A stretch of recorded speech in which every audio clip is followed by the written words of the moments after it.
Сәлем достар, қазіргі таңда Хэллоуин мерекесін қауіпті ауруға қарамастан тойлап шықты.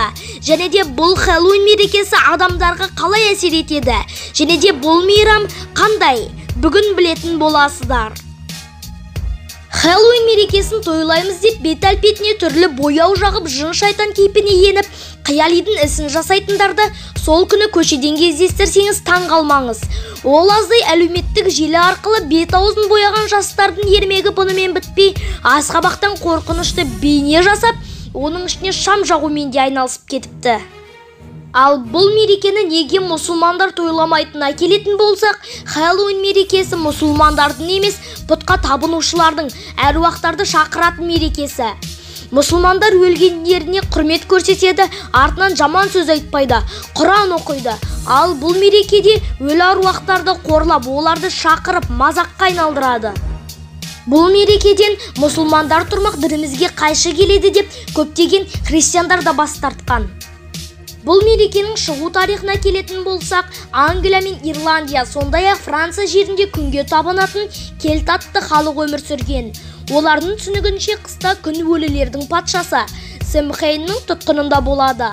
Сондықтан олар 31 қазан күні күзгі өнім жинау науқанының бітіп, жаңа жылдың басталғанын білдіретін Самхэйн атты мейрамын тойлайды. Уақыт өте келе бұл елге христиан діні келіп, пұтқа табынушылық кезінен қалған мейрамдардан бас тартса да, осы Самхэйн қалып қояды. Папа Григорий III барлық әулиелер күнін 3 мамырдан 1 қарашаға ауыстырады. Ал мереке қарсаңындағы күн ағылшын тілінде All-Hallows Eve немесе All-Hallows Eve барлық әулиелер кеші аталып тойланады. Кейінірек қазіргі аталып жүргенде Хэллоуин немесе Хэллоуин деп, яғни Хэллоуин болып өзгертіледі. Осылай пұтқа табынушылықтардың мерекесі сақталып, күні бүгінге дейін тойланып келе жатыр. Алғашында кезекті қарапайым мейрам болса, уақыт өте келе нағыз жын ойнақтың өзіне айналады. Адамдар түрлі киімдер киіп, беттерін бояп, көшелерде ұсақ-түйек бұзақылықтар жасайды. Түрлі бейнеде бірін-бірін қорқытып тәттілер сұрайды. Құбыжықтар киімін киіп, үйлерге ұрлыққа да түскендер болған. Адамдар бұл түні өлілердің рухы тіріледі. Олар қаланы кезіп жүреді дегенге де сенеді.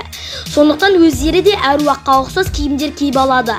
Ал асқабақ ішіне шам жағу дәстүріне келетін болсақ, ирландиялық Джек атты ұста ойлап табады. Ол туралы аңызға сенсек, Джек шам жағылған асқабақтар арқылы шайтанды 2 рет алдап кеткен болатын. Әрі күнәлары себептен жәннатқа бара алмаса да, осы шамды ұстап ақыр заманға дейін Джек мырза осы жерде кезіп жүреді-міс. Ал сіз Хэллоуин мерекесіне қарсы болсаңыз, осы видеоға лайк басып, өз қарсылығыңызды білдіре кетіңіз. Ал сіздермен бірге болған бұл қызықты мәліметтер арнасы сау болыңыздар.